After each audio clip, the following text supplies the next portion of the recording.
Assalamualaikum warahmatullahi wabarakatuh. Selamat siang teman-teman semua. Saya senang karena melihat mukanya sukses. Sukses apa? Sukses bertahan sampai siang. Sukses bangun pagi tadi. Kita hidupnya kan penuh kesuksesan kecil-kecil dan juga kegagalan.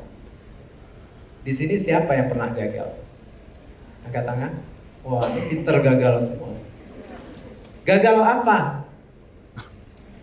Gagal jodoh, gagal lulus, ada gagal paham.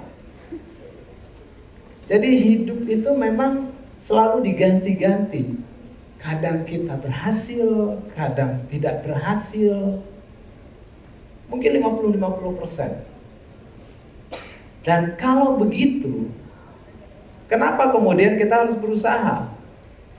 Toh kita kadang-kadang juga gak usaha berhasil. Ada yang sudah berusaha bisa-bisa gak berhasil-berhasil. Kenapa kita harus punya impian? Teman-teman, impian adalah energi manusia.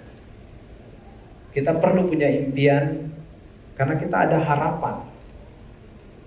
Dan manusia hidup dari harapan.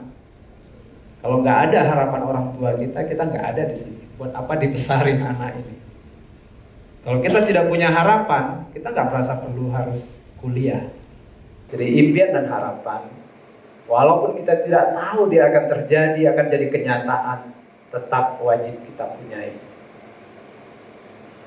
Karena itulah kita. Kita adalah harapan. Manusia punya energi untuk hidup karena punya harapan. Begitu harapan hilang, besok tidak ada lagi. Kenapa tidak ada besok? Tidak ada harapan. Jadi teman-teman, betapa susahnya kita harus membela impian kita. Tetaplah kita bela, karena di sana ada harapan kita untuk hidup. Teman-teman, tentu dalam mencapai harapan tidak segampang itu ya. Impian kita tinggi, tapi susah banget. Dan ada masa-masa kemudian kita down sekali. Rasanya nggak mungkin nih. Ada masa-masa kita tiba-tiba merasa rendah diri. Ada juga masa-masa kemudian kita seperti balon kempes, nggak bisa ngapa-ngapain. Nah, bagaimana kita terus bisa membela impian dan harapan itu? Saya akan cerita kepada teman-teman 4 langkah yang selama ini saya coba pakai agar harapan saya tidak hilang, agar harapan hidup saya tidak mati, walaupun hidup itu susah, walaupun tantangannya itu besar. Yang pertama adalah saya mencari role model. Role model, contoh hidup yang ada di dekat saya, untuk saya jadikan acuan. Role model saya seperti apa? Saya lahir di sini, di sebuah danau Maninjau. Maaf, saya gak lahir di tengah danau tentunya. Di kampung kecil di pinggir danau ini. Dan di danau ini kemudian saya punya harapan besar untuk bisa sekolah bahkan sampai ke Eropa. Kenapa saya punya cita-cita besar dan impian besar seperti itu? Karena waktu saya masih kecil, paman saya yang juga dari kampung kecil ini dapat beasiswa ke Swedia. Itu loncatan besar bagi seorang anak kampung ke Swedia. Saking jauhnya dari realita kami, saya yakin banyak di kampung saya nggak paham Swedia itu ada di bagian mana dunia. Dan serunya paman saya, setiap berganti musim dia mengirim surat dan foto kepada kami. Ketika musim panas, dia mengirim foto betapa indahnya danau-danau di Stockholm. Ketika musim gugur, dia mengirimkan gambar-gambar daun-daun warna-warni yang kemudian jatuh ke bumi. Ketika musim dingin, dengan kedinginan, pakai jaket tebal, dia memegang seonggok salju. Yang bagi kami di kampung itu kayak es serut.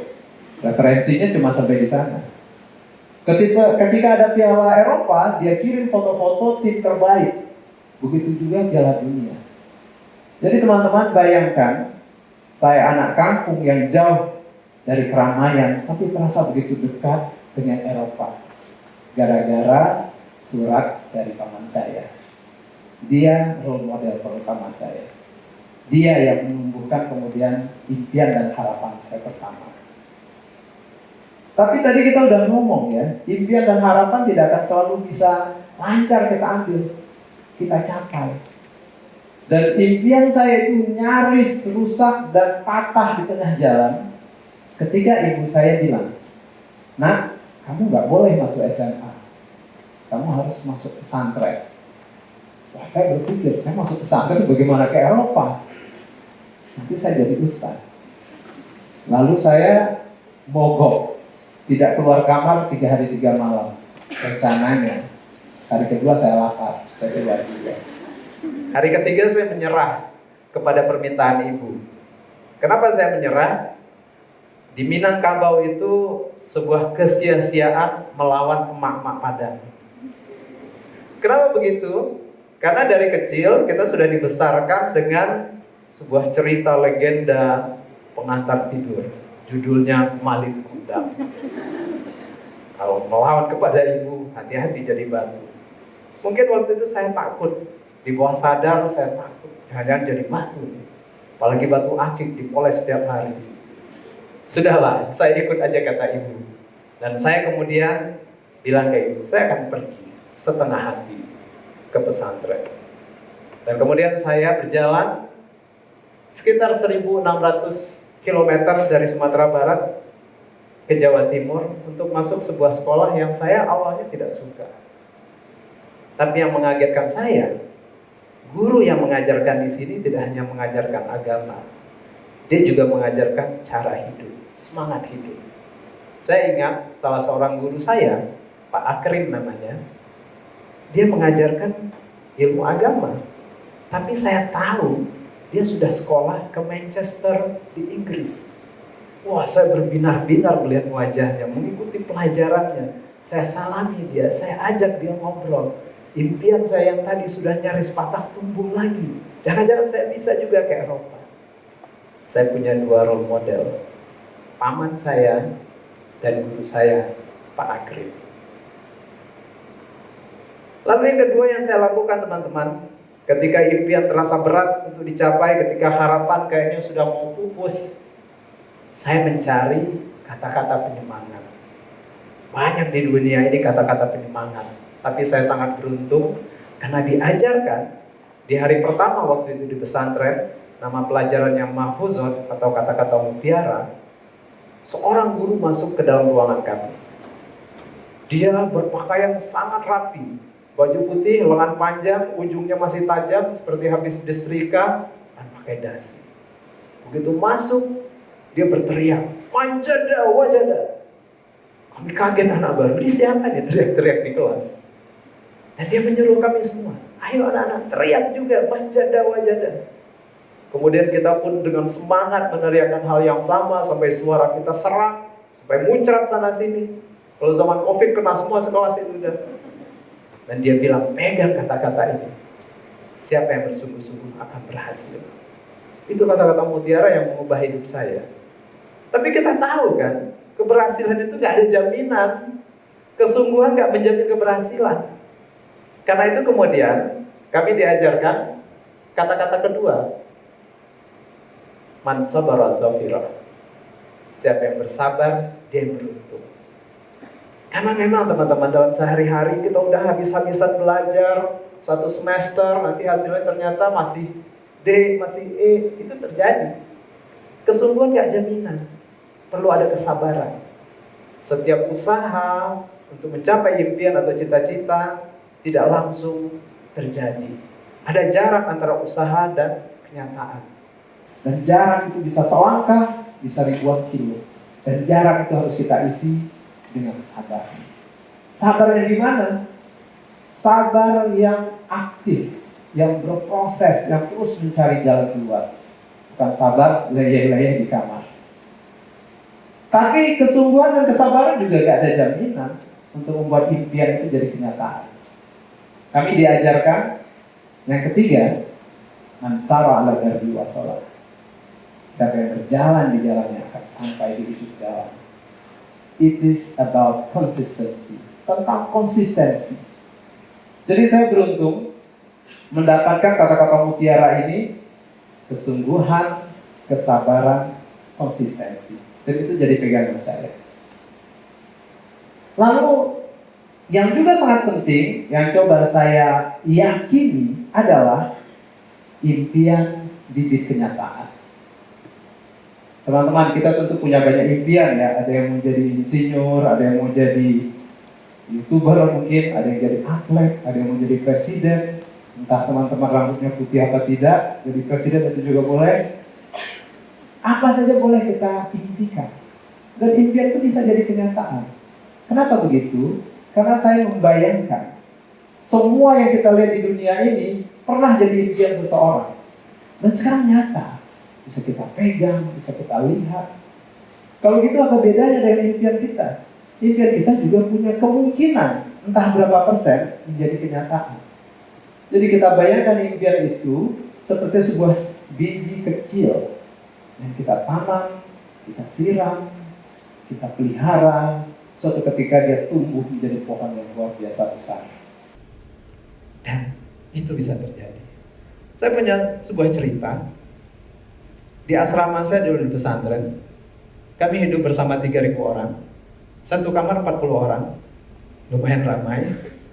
Yang susah itu kalau mau antri mandi. Panjang sekali antrinya. Dan guru-guru kami dengan pinternya menaruh speaker dekat kamar mandi. Kita lagi antri, lagi heboh antri itu, mereka menyiarkan siaran radio dari berbagai penjuru dunia. Ada BBC London, Voice of America, Radio Australia. Bayangkan ya, kita lagi antri mandi, masih belekan, masih ngantuk, tapi yang sampai ke kuping kita itu suara dari ribuan kilometer melintas samudera dan benua tentang berita dunia. Waktu itu muncul mungkin impian di kepala saya. Bisa nggak ya? Saya nggak cuma dengar suaranya. Bisa nggak ya saya sampai di sumber suara itu? Impian yang rasanya jauh dari kenyataan. Tapi nggak apa-apa. Namanya impian. Feel free. Dan 10 tahun kemudian teman-teman, saya duduk di sebuah ruangan. Di depan saya mikrofon. Saya berada di sebuah studio radio di tengah pusat kota Washington DC di Amerika. Saya menjadi wartawan di Voice of America waktu itu. Dan yang menarik, orang yang di sebelah saya adalah dulu suaranya yang saya dengar waktu saya 10 tahun yang lalu antri mandi. Impian bisa jadi kenyataan. Bisa jadi kenyataan. Paling tidak dari pengalaman saya. Lalu impian kemudian beranak impian, kenyataan beranak kenyataan. Saya dimudahkan untuk dapat beasiswa kemana-mana, ke Amerika, ke Inggris, ke Kanada, ke Singapura. Seperti dulu yang saya lihat, paman saya dan guru saya. Lalu tentu saja dimudahkan juga untuk jalan-jalan, healing dan segala macam. Bukan karena saya kaya dan punya banyak uang untuk beli tiket around the world, tapi karena saya punya impian, harapan, doa, dan semangat. Memang tidak semuanya jadi kenyataan, tapi it is possible, itu mungkin, dan itu terjadi. Yang keempat teman-teman, yang juga sangat penting adalah tuliskan impian kita. Impian itu sesuatu yang tidak real, dan memang tidak harus real. Namanya impian bukan kenyataan. Dan impian itu ada di tataran yang tidak material. Kita nggak tahu dia ada di mana, hanya ada di kepala dan di pikiran kita. Sementara kita ingin impian itu jadi kenyataan. Caranya gimana? Cara paling mudah teman-teman, jadikan dia real. Dengan apa? Dengan dituliskan. Semudah itu. Paling tidak dari tulisan itu kita berharap dia tumbuh jadi biji, tumbuh jadi kecambah dan jadi besar. Saya dulu biasa menuliskan impian di buku harian, di dinding, di laptop, di handphone. Bisa kita coba. Jadi teman-teman, saya usul, kalau punya impian, jangan biarkan dia di kepala saja. Bela impiannya, jadikan dia real. Tulis. tulis. Ambil handphone sekarang, ambil kertas, tuliskan impian kita. Suatu ketika nanti kita akan kaget. Impian saya jadi kenyataan. 10 tahun kemudian kita nggak tahu teman-teman ada di mana. Mungkin sama dengan impian itu. Mungkin juga enggak. Tapi kita nggak peduli itu. Yang kita peduli, impian bisa jadi kenyataan. Dan kita sebagai manusia berhak punya harapan. Terima kasih teman-teman. Mari berburu impian, besarkan harapan kita. Terima kasih.